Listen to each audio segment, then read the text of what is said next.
Assalamualaikum warahmatullahi wabarakatuh. Pada kesempatan ini kami akan membahas salah satu tokoh penting dalam penyebaran agama Islam di Indonesia, yaitu Sultan Malik Al-Saleh. Beliau adalah pendiri Kerajaan Samudra Pasai, sebuah kerajaan Islam pertama di Nusantara yang memiliki pengaruh besar dalam perkembangan Islam di wilayah Asia Tenggara. Melalui kepemimpinannya, Samudra Pasai berkembang menjadi pusat perdagangan, pusat dakwah, sekaligus pintu masuk para ulama dan pedagang Muslim dari berbagai wilayah dunia. Samudra Pasai terletak di pesisir Aceh Utara, strategis di jalur perdagangan internasional antara Asia Barat dan Tiongkok. Letaknya membuat kerajaan ini menjadi tempat persinggahan penting bagi para pedagang Muslim. Dari sinilah Islam pertama kali berkembang secara terstruktur. Jauh sebelum kerajaan-kerajaan Islam besar seperti Demak dan Aceh Darussalam muncul, Sultan Malik Al-Saleh memerintah sekitar tahun 1267 sampai 1297. Dan di masa hidupnya, Pasai menjadi kerajaan yang makmur, dihormati, dan dikenal hingga Timur Tengah. Sebelum menjadi seorang raja, Sultan Malik Al-Saleh dikenal dengan nama Merah Silu. Beliau merupakan tokoh lokal yang cerdas, berwibawa, dan disegani oleh banyak orang. Kisah masuk Islamnya dituliskan dalam naskah Hikayat Raja-Raja Pasai. Dalam naskah ini disebutkan bahwa Merah Silu bertemu dengan seorang ulama yang berasal dari Arab yang mengajarkannya tentang agama Islam. Setelah memeluk Islam, Merah Silu diberi gelar Malik Al-Saleh yang artinya Raja yang Soleh. Momen inilah yang menjadi awal mula berdirinya kerajaan Islam pertama di Nusantara. Masuk Islamnya Merah Silu bukan hanya keputusan pribadi, tetapi menjadi gerakan besar yang diikuti bangsawan dan rakyat Pasai. Setelah menjadi Malik Al-Saleh, beliau mengundang lebih banyak ulama Arab dan Persia untuk mengajarkan Islam. Kerajaan Samudra Pasai kemudian tumbuh sebagai pusat keislaman. Banyak manuskrip kuno mencatat bahwa Pasai menjadi tempat awal pendidikan Islam, pengajaran Al-Quran, dan diskusi keilmuan yang menarik pelajar dari berbagai wilayah. Sultan Malik Al-Saleh memiliki peran besar dalam penyebaran Islam, salah satunya melalui jalur perdagangan internasional. Pada masa itu, Pasai menjadi pelabuhan penting yang disinggahi pedagang dari Arab, Persia, Gujarat, dan bahkan Tiongkok. Interaksi intens antara pedagang Muslim dan masyarakat lokal membuat Islam berkembang secara damai melalui perniagaan dan budaya.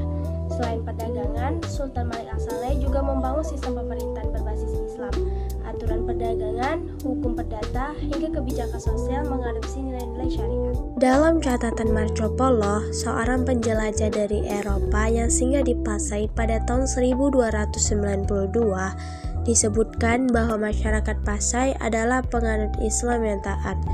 Ini menunjukkan bahwa di masa pemerintahan Sultan Malik Al-Saleh, Islam telah berkembang pesat dan diterima luas oleh masyarakat.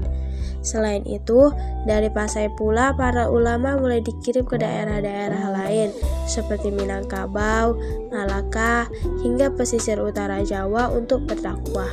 Penyebaran Islam saat itu dilakukan secara damai melalui pendekatan perdagangan, pendidikan, tasawuf, dan hubungan sosial.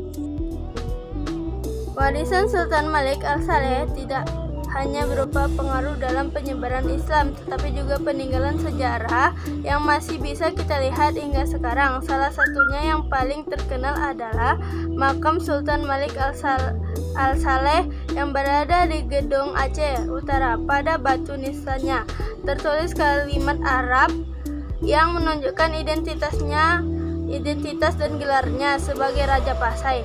Peninggalan ini menjadi bukti penting keberadaan kerajaan Islam pertama di Indonesia. Selain makam, peninggalan lain dari masa Sultan Malik Al-Saleh adalah dirham, emas atau mata uang emas Pasai. Koin ini menjadi bukti kemajuan ekonomi kerajaan dan menunjukkan bahwa Pasai adalah pusat perdagangan yang kaya dan teratur. Kerajaan Samudra Pasai juga berkembang sebagai pusat ilmu tasawuf.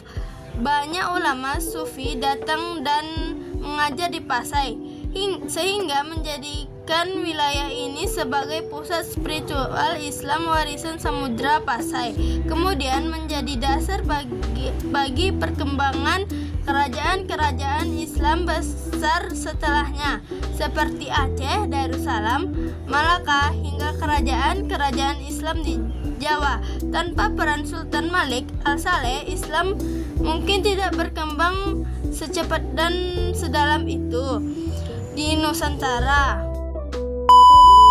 Demikian pembahasan kami tentang Sultan Malik Al-Saleh, tokoh penting dalam sejarah penyebaran agama Islam. Melalui kebijakan pemerintahannya dan perkembangan perdagangan, beliau berhasil membawa Pasai menjadi pusat Islam pertama di Nusantara. Islam berkembang di Pasai secara damai melalui pendidikan, perdagangan, dan hubungan budaya.